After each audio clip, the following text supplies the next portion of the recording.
અમદાવાદ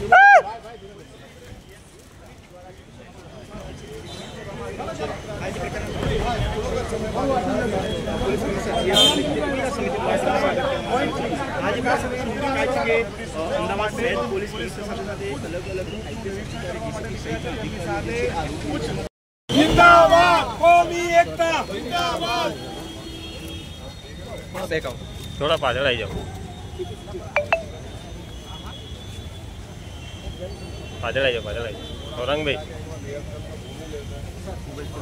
हाँ चालू कर चिंता ना कर, બધું વ્યવસ્થિત ગોઠવાઈ જશે। चलो भाई, આગળ चलो આગળ।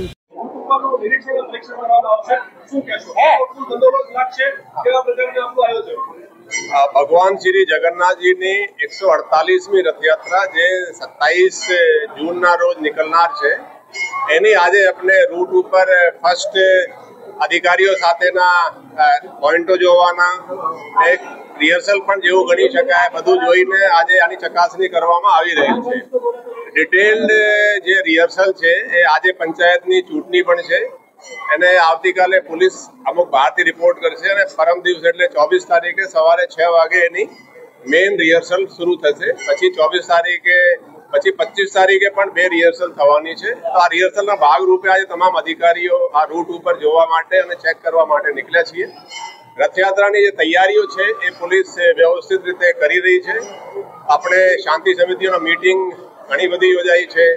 ब्लड डोनेशन केम्प पण योजाया छे। आज पण दरियापुर में ब्लड केम्प नो आयोजन छे। आ सिवाय क्रिकेट मैच पण कॉम्युनल सौहार्द माटे योजाया छे। वॉलीबॉल ना मैच पण योजाया छे અને પોલીસ જે વોન્ટેડ ક્રિમિનલ્સ ને પણ ખાસી ઝુંબેશ ચલાવીને પકડી રહી છે।